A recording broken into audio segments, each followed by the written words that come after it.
everyone, welcome back to the course on Chemical Reaction Engineering 1.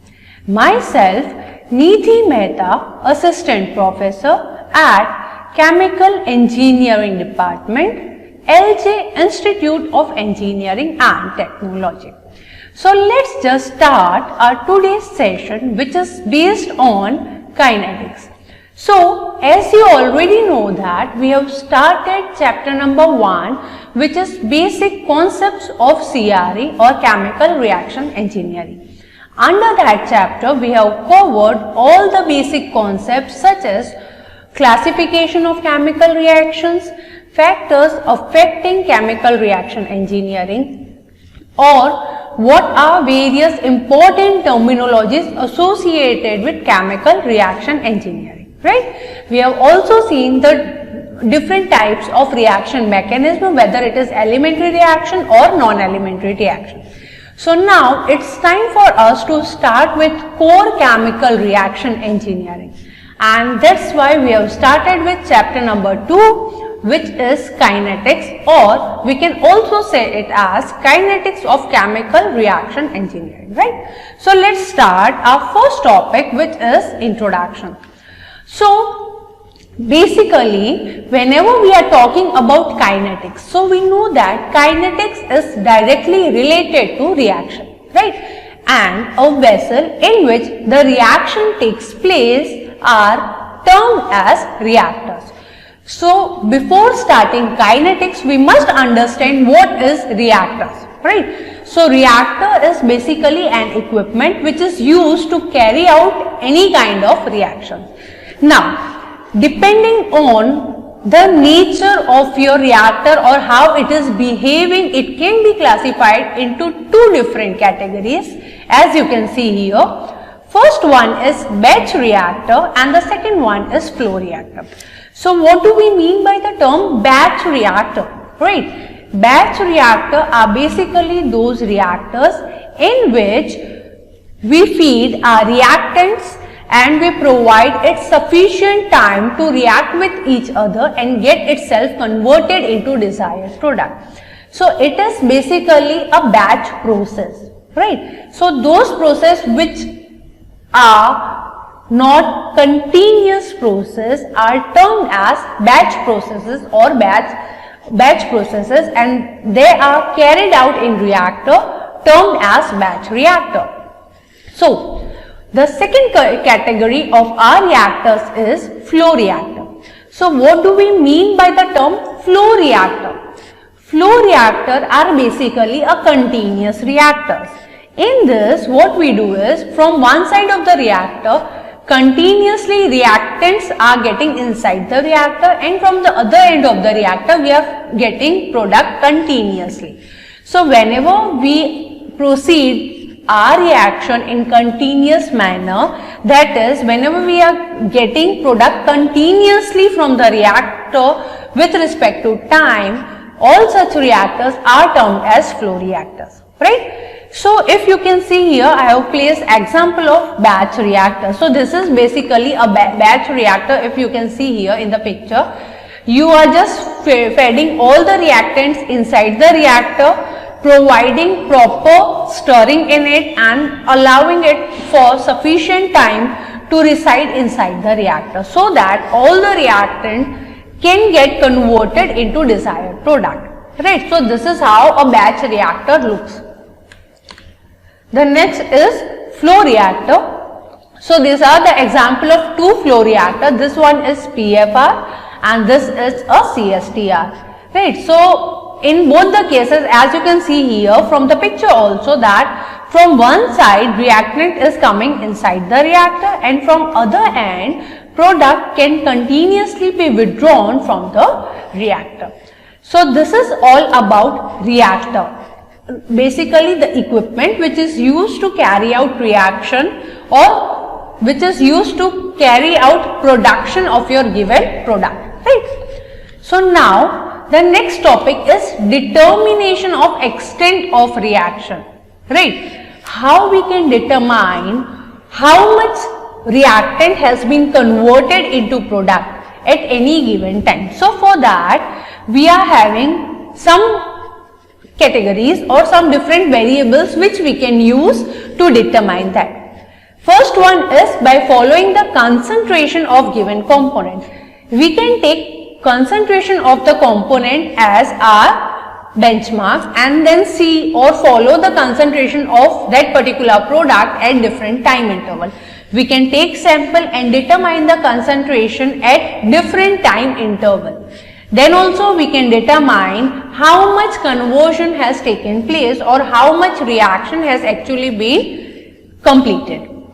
The second category is by following the change in physical property of fluid, right? We can also take physical properties of any component as a benchmark to decide whether the reaction has been completed or it is in the completion or it has not been reacted yet, right?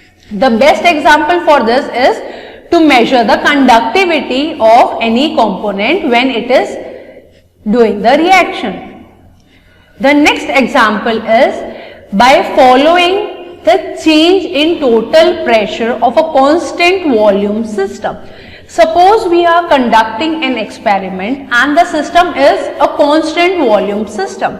So if in the constant volume, if product is being formed, then the pressure will be changing, right? So in that condition, we can take pressure as our variable which is changing with respect to time, and with the help of measuring pressure, we can determine whether the reaction has been completed or not, or what is the extent of reaction which has been completed. And the last category is by following the change in volume of a constant pressure system. We can also determine the volume. If the reaction is taking place in constant pressure system, then there will be a change in volume of the species which are taking place inside the reactor or which are participating inside the reaction, right? So we can take that change in volume of those species as a benchmark or variable with respect to time, and hence we can be helpful in getting the exact amount of conversion or reaction, right? Now, let us discuss what is constant volume batch reactor. As the name itself suggests, constant volume. The volume is going to remain constant. So what is the first thing which comes into our mind when we heard about the word constant volume? Is it regarding volume of reaction mixture, or is it regarding volume of reactor? Right, whenever you are talking about constant volume batch reactor, what does it actually means? Whether the constant volume refers to reaction mixture or it refers to reactor volume, right? What you need to make constant? We are going to constant reaction mixture or reactor volume. So the correct answer is this. Whenever we are talking about constant volume batch reactor, it refers to constant volume of reaction mixture. Constant volume of those species which are taking place or which are participating in the reaction, right? We need to make their volume constant, right? So this is the exact definition of constant volume batch reactor. In constant volume batch reactor, we are fixing the amount of reaction mixture, not the reactor, right? So if you go back and see, constant volume can also be referred as constant density reaction system. So these are the names which are commonly used vice versa, right? So either we are calling it as constant volume batch reactor or we are calling it as constant density reaction system. Both are the same things. So what can be the probable example for this kind of system? So most useful example is liquid phase reaction which are taking place, or it can also be a gas phase reaction which are taking place in the constant volume, right? All those reaction which are taking place in either in the liquid phase or in the gas phase but its volume is not going to increase when it is completely converted into product, right? So all those reactions can be taken under the category of constant volume batch reactor. Now, so in a constant volume system, the measure of reaction can be done using this particular formula, as you can see here. Ri equals to 1 by V dNi by dt. So what is the V here? V refers to the volume, right? Ni refers to number of moles of reacting component I. Whatever component you are selecting, what is the change in number of moles of that particular component is represented by Ni, and this is the time which is changing.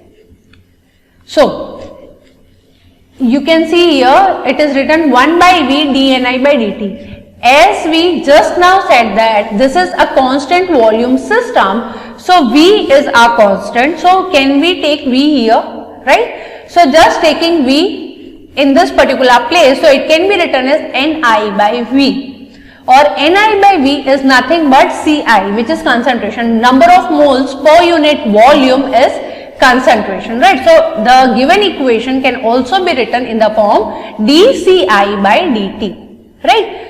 And if we apply ideal gas law, concentration can be replaced by P by RT, that is partial pressure upon R into temperature.